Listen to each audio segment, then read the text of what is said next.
8 horas, bom dia, seja muito bem-vindo ao Jornal Gente desta segundona, 10 de maio de 2021, semana começando. Eu espero que todos tenham tido um Dia das Mães de muita paz e dentro das possibilidades também na companhia da família. Olhando para frente agora na semana, eu quero começar o Jornal Gente falando sobre agenda, o que existe e o que poderia existir. Porque quando a gente olha hoje na agenda do Congresso Nacional, de concreto, além daquelas comissões, audiências, aquele comecinho do processo legislativo que continua ocorrendo, em sua maior parte no formato virtual, mas continua ocorrendo, o que está perto ali de poder ter algum tipo de consequência política? A CPI da Covid-19, sim, se enquadra nessa classificação. E na agenda da CPI desta semana, nós temos foco na negociação do governo brasileiro com a farmacêutica Pfizer. Nos depoimentos previstos para essa semana.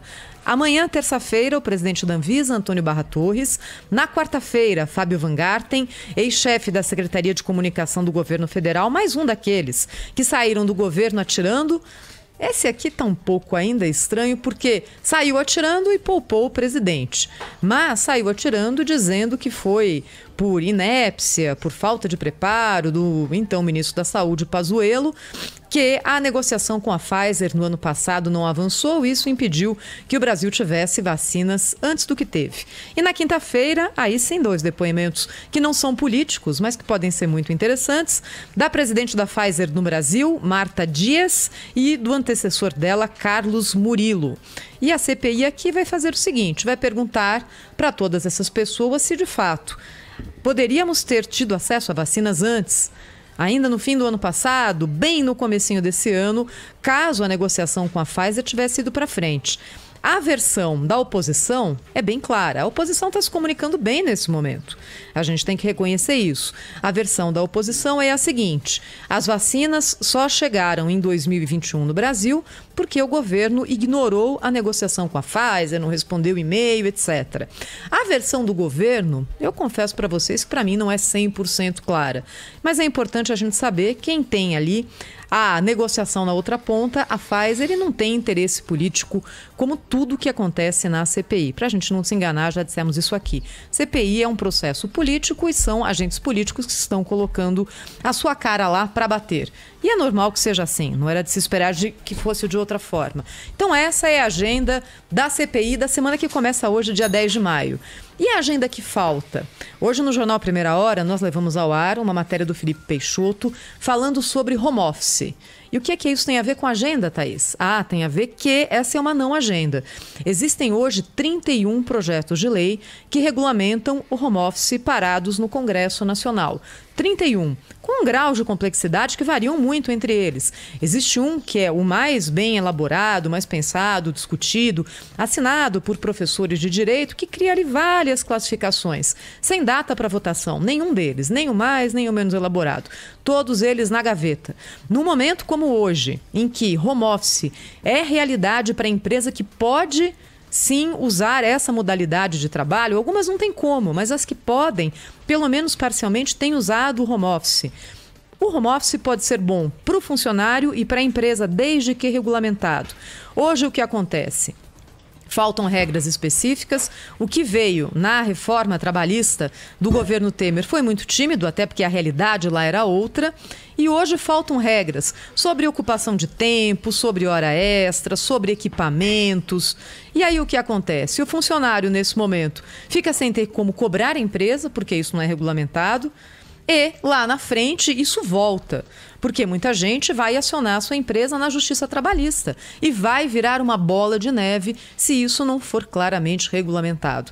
Tá vendo como a gente perde tempo aqui no nosso país? Existe um assunto que mexe com a vida de quase todos nós e que poderia ter regras mais claras, dependendo sim de processo legislativo. Então eu queria falar aqui hoje sobre uma agenda e uma não agenda, já dando as boas-vindas ao Cláudio Humberto, como todos os dias, direto de Brasília com os ouvintes da Rádio Bandeirantes. Bom dia, Cláudio.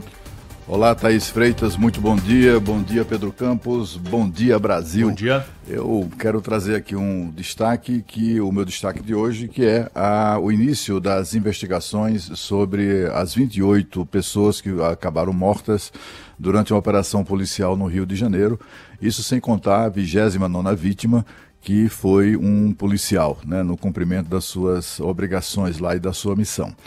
O fato é que a gente precisa refletir, o país precisa refletir sobre o que, afinal de contas, deve ser investigado. Deve ser investigado o que exatamente, né? Como essas pessoas morreram, né? Há supostas testemunhas que apontam para execuções, de que alguns desses mortos foram executados, feridos de maneira não letal, acabaram executados pelos policiais.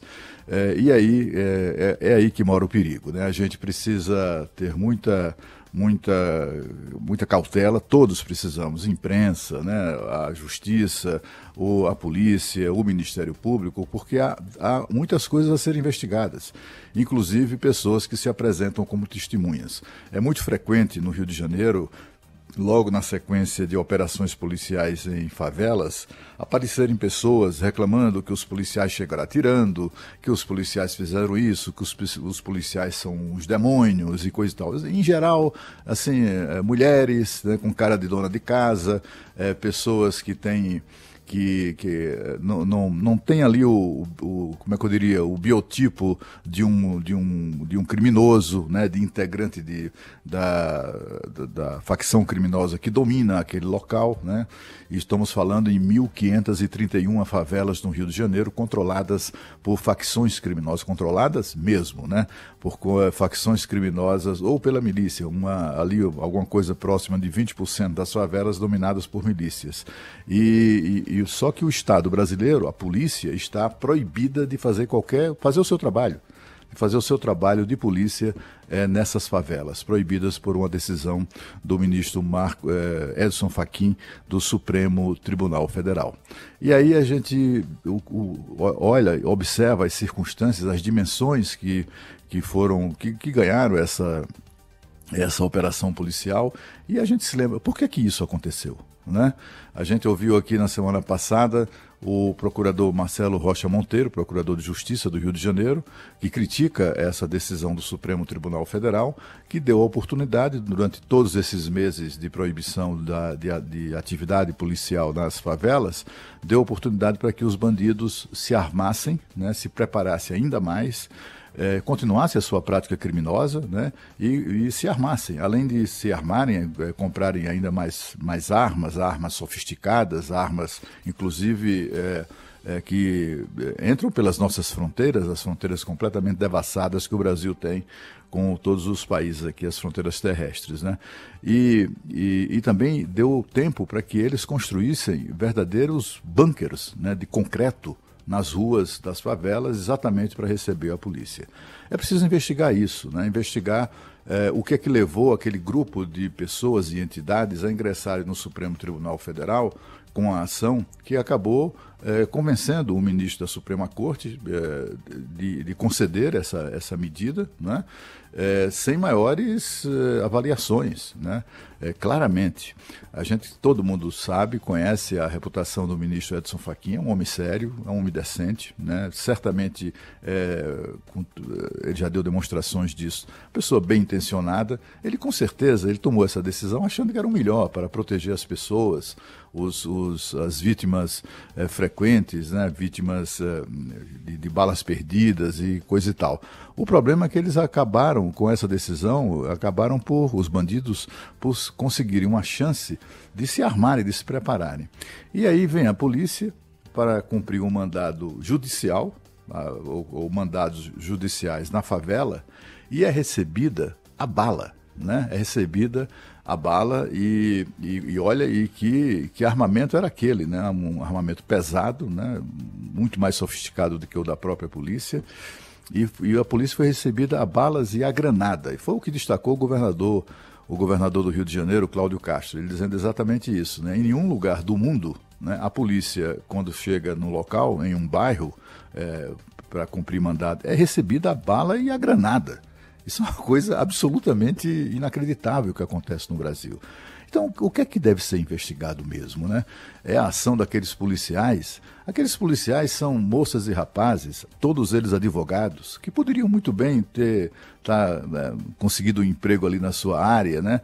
Ou estarem ganhando muito dinheiro defendendo vagabundo, né? Na justiça, defendendo esses bandidos, esses traficantes. Mas eles fizeram a opção de ingressar na polícia. Fizeram concurso, ralaram muito para passar no concurso, que é um concurso sempre muito disputado.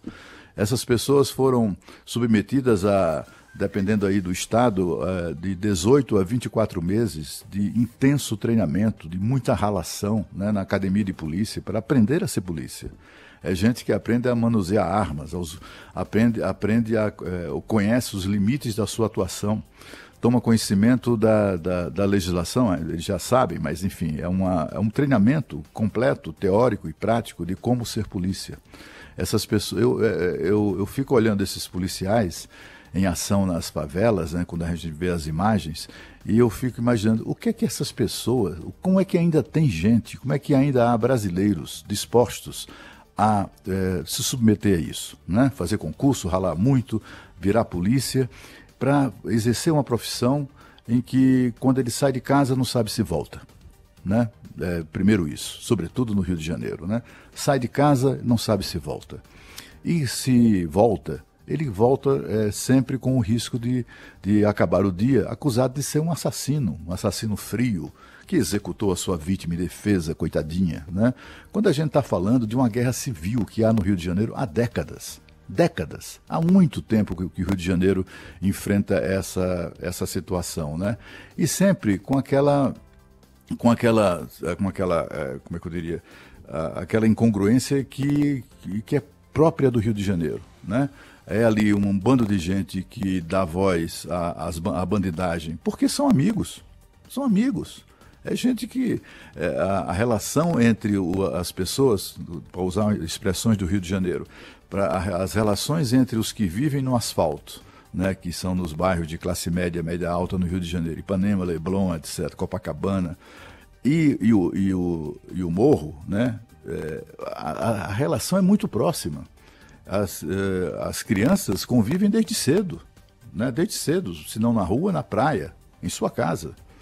E por isso, no final das contas, acaba uma situação em que é conhecida, foi descrita brilhantemente por um jornalista carioca, que vive aqui em Brasília, um jornalista competentíssimo, Silvio Guedes, que depois, em outra ocasião, eu vou ler aqui, ou relembrar aos nossos ouvintes trechos dessa mensagem que ele escreveu, né? Exatamente sobre isso, sobre uma sociedade hipócrita que cria e alimenta o tráfico, né? E um vive do outro.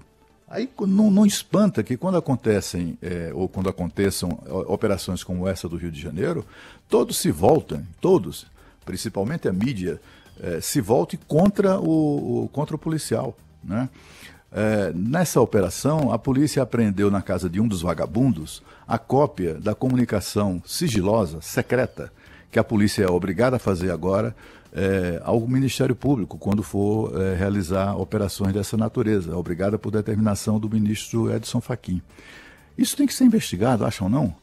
Isso é que tem que ser investigado também, né? Como é que uma cópia de um documento secreto da polícia para o Ministério Público acabou na mão de vagabundo? E foi por isso que eles estavam tão bem preparados, estavam na expectativa da chegada da polícia. A polícia chegou, eles abriram fogo, e aí se travou uma guerra, né? Quando se fala em operação, agora é a palavra da moda, né? Operação de elevada letalidade, isso é expressão, né? Isso é linguajar de ongueiro, né? ONGs no Rio de Janeiro, entre as quais algumas delas entraram com essa ação no Supremo Tribunal Federal, que são suspeitas de fortíssimas ligações com o crime organizado. ONGs que fazem o papel de ONG, né? Exatamente para buscar aquela aceitação da sociedade da existência do vagabundo, do bandido, do traficante. Eu estou fazendo trazendo aqui essas reflexões só para compartilhar com os nossos ouvintes uma preocupação que todos devemos ter, de filtrar o que sai disso daí, né? A gente ter sempre muito cuidado, porque a tendência de cristianizar, né? A tendência de desmoralizar, de acabar com o trabalho da polícia, isso aí é uma prática constante, né? Uma das testemunhas que certamente serão ouvidas nessa investigação, eu acho que dá para mostrar aí, apareceu em reportagens de televisão, ela e tantas outras, né, que são como acontece sempre, após uma operação policial em favela. Uma senhora que apareceu aí chorando, gritando em justiça, porque afinal de contas os coitadinhos foram executados, etc. e tal. Não sei se dá para mostrar para os nossos ouvintes que nos acompanham pelo YouTube a foto dessa senhora dando uma dessas entrevistas em que ela fala exatamente sobre isso, né? Em que ela está, nem adianta reproduzir o que ela disse, mas ela se apresenta como uma dessas testemunhas de execução e etc. E na sequência, o que é que nós temos? Temos um vídeo muito curto. A gente tem que interromper o vídeo porque na sequência aparece um menor de idade e não dá para exibir isso, é legislação brasileira, fazer o quê? Mas o fato é que essa mesma senhora que apareceu protestando na frente da cidade da polícia do Rio de Janeiro, protestando contra a operação policial, ela foi filmada já numa festinha do tráfico com uma senhora. Não estou falando de uma mocinha, não uma mocinha inconsequente, não, uma senhora. Ela lá numa festinha lá uma confraternização de bandidos, ela exibindo uma metralhadora, uma submetralhadora, não sei que tipo de arma é aquela, uma arma lá, ela dançando ao som daquelas musiquinhas lá que eles tocam, né? Que eles costumam cantar. E é uma tristeza, né? É tudo muito triste. Eu espero que essa investigação isenta como deve ser, não só apure as circunstâncias da morte dessas pessoas em conflito com a polícia, mas também investigue tudo isso, as consequências, né? Por que que isso aconteceu? O que é que levou a esse desfecho, né? O que provocou esse desfecho? E também as famosas testemunhas do tráfico. Eu gostaria muito que essas pessoas fossem investigadas também. Tá aí o Cláudio Humberto conosco aqui no Jornal da Bandeirantes. Gente, 8 horas e 17 minutos. Muito se fala, né, Cláudio? Tá aí sobre câmera na farda do policial. Eu acho que seria muito importante mesmo a gente investir em câmeras, né, para mostrar, justamente porque a maioria dos policiais teria essa imagem em sua defesa quando acusados aí de qualquer tipo de abuso nessas operações. Mas da mesma forma que a gente defende câmera na farda do policial, a gente podia defender também câmera na sala do juiz. Será que a gente não ia descobrir muito do que está por trás dessas histórias todas aí? Porque muita gente não quer autorização judicial. Nós não estamos falando de nada fora da lei, hein?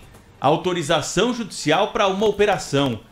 Como que essa autorização do juiz chegou para o bandido antes de chegar na delegacia de polícia responsável por essa operação?